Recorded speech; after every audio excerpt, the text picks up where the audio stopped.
It's Wednesday, May the 22nd, 2024. Welcome to the Daily Article Podcast. I'm Chris Elkins of the Denison Forum, narrating today's article written by Dr. Ryan Denison.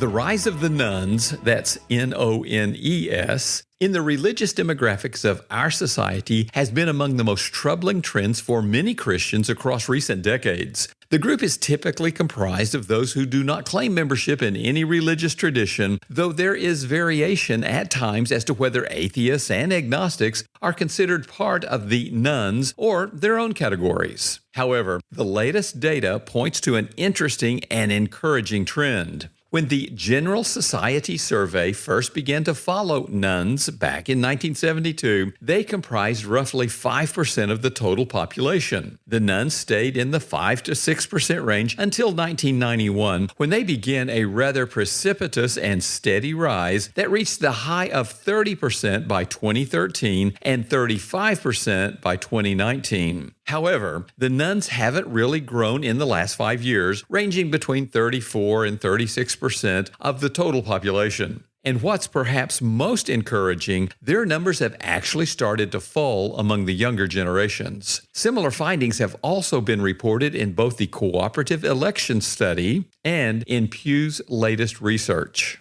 As Ryan Burge, who has studied and written about the nones for many years, concludes, the rise of the nones may be largely over now. At least it won't be increasing in the same way that it did in the prior 30 years, end quotes. That's good news. Yet, he goes on to note, the most pertinent question is, why? One of the dangers with placing too much emphasis on trends is the temptation to think that they'll continue unabated into the future. That danger has led to quite a bit of the hand-wringing in Christian circles as report after report detailed the rise of the nones across the last 30 years. And that's understandable. After all, the rise of the nones was one of the leading causes that burst the bubble of how Christians viewed our place in the culture. The ensuing angst was the result of the thought that Christians were leaving the faith in droves and the cascade of doubts that followed. However, looking back on it now, it seems clear that the issue was less about genuine believers leaving the faith, though that does happen at times, as people growing increasingly comfortable with being honest about their faith,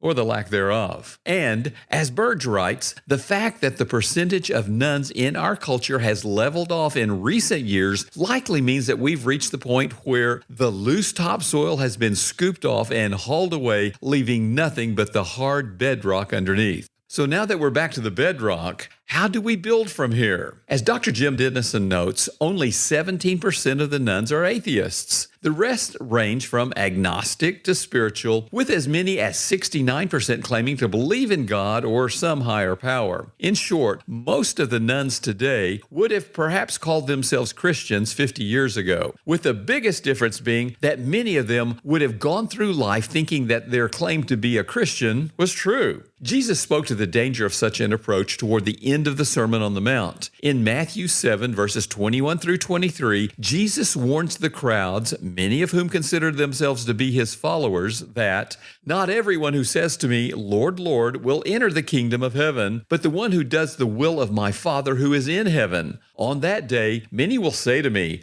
Lord, Lord, did we not prophesy in your name and cast out demons in your name and do many mighty works in your name? And then will I declare to them, I never knew you. Depart from me, you workers of lawlessness. At first glance, this passage is perhaps the scariest in all of Scripture for those who claim to be Christians. However, if you read this text and are concerned that it might be talking about you, then chances are good that it's not. Now, that's not a guarantee, as it could be that God is using these verses to alert you to the fact that you do fall among those who have served the Lord without having a personal relationship with Him. But it's important to remember that the people about whom Jesus speaks in this passage were genuinely surprised when He rejected them. It had never occurred to them that they might not be saved because they were certain their good works were enough to merit that salvation. And it is the latter category that stands in dire need today of the true gospel. As our culture becomes increasingly accepting of the decision to reject religion, and Christianity in particular, there will be fewer people who go to church on Sundays and claim to follow Jesus because it's simply the acceptable thing to do. And the research across the last few decades bears that out. Still, it would be naive to think that everyone with whom we worship on Sunday morning is going to heaven. Odds are that there are still some in our communities of faith who think themselves saved, but who lack a personal relationship with Jesus. So, whether the nuns are our co-workers, neighbors, or the people sitting next to us in church, Christ's call in Matthew 28, verses 19 and 20 is the same. Go and make disciples by sharing the gospel, the whole gospel, with those who need to hear it. How can you carry out that calling today?